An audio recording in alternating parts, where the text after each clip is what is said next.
Assalamualaikum warahmatullahi wabarakatuh. Selamat datang di Zoom kelompok 8, Sistem Penggajian dan Pengupahan.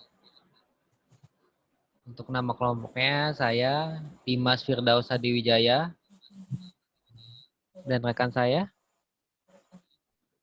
Alvina Trisnawati. Oke, hari ini kita akan mempresentasikan tentang sistem penggajian dan pengupahan. Kita mulai untuk slide-nya.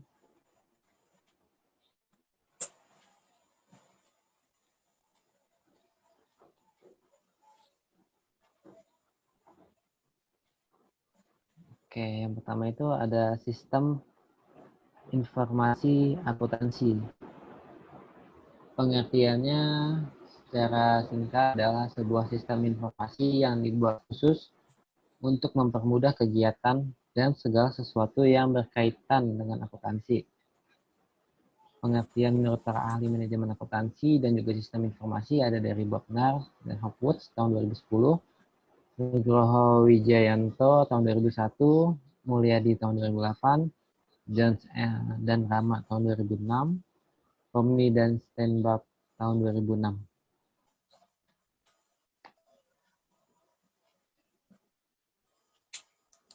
Nah, di sini kami ngambil contoh dari PT DPI atau yang disebut Dana Purna Investama. Nah, PT DPI ini didirikan oleh Dana Pensiun BCA berdasarkan akte notaris Dr. Fulgensius Jimmy nomor 123 tanggal 24 April 2007. Untuk menjalankan kegiatan usaha di bidang jasa pengelola gedung, jasa pelatihan dan keterampilan tenaga kerja, dan jasa outsourcing. PT Dana Purna Investama ini berlokasi di Jalan Tanah Abang 1, nomor 27A, Jakarta Pusat. Oke.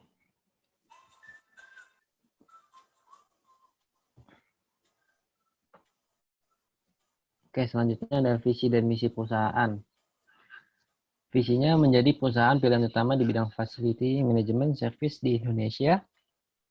Oke, untuk misinya yang pertama adalah membangun perusahaan yang bisa menjadi brand max di bidang facility management service. Yang kedua, memahami beragam kebutuhan pengoperasian dan pemeliharaan gedung agar pelanggan dapat fokus kepada bisnis utamanya.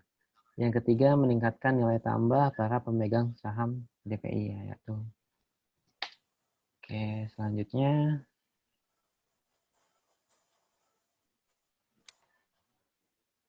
Nah, sistem penggajian dan pengupahan merupakan salah satu sistem akuntansi yang ada dalam perusahaan dan dapat mendukung pencapaian tujuan dari perusahaan.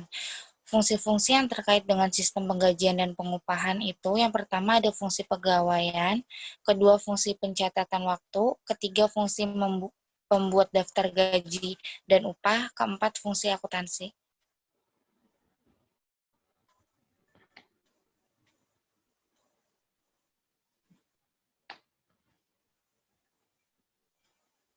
Oke, ini ada dokumen-dokumennya terlampir.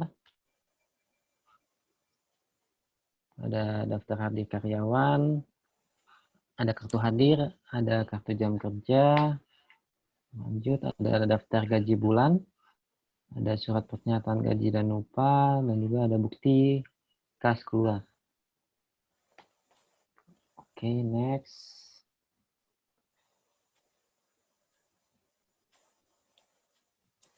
Nah, ini flowchart sistem penggajian dan pengupahan. Dimulai dari bagian pencatat waktu yang akan mencatat jam hadir karyawan yang dilihat dari kartu jam hadir, lalu membuat daftar hadir. Dilanjutkan ke bagian gaji dan upah dengan membuat daftar gaji sesuai daftar gaji bulan sebelumnya dan daftar hadir, lalu setelah itu membuat rekap gaji. Setelah itu keluar surat pernyataan gaji, lalu pembuatan kas keluar yang dibuat oleh fungsi akuntansi.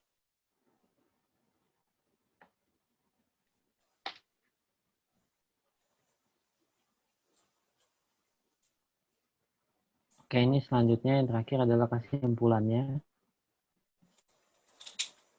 Kesimpulannya, adanya sistem akuntansi yang memadai menjadikan akuntan Perusahaan dapat menyediakan informasi keuangan bagi setiap kreditur, para pemakai laporan keuangan, atau stakeholder.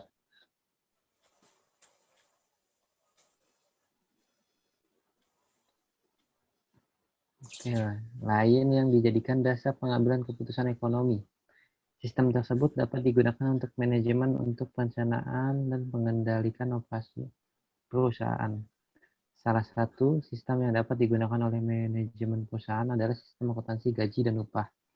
Terbentuknya sistem penggajian dan pengupahan yang baik akan menghasilkan iklim kerja dalam perusahaan yang kondusif. Selain memiliki sistem penggajian dan pengupahan yang baik pula, juga harus mendasarkan besaran nilai gaji dan upah bagi karyawannya.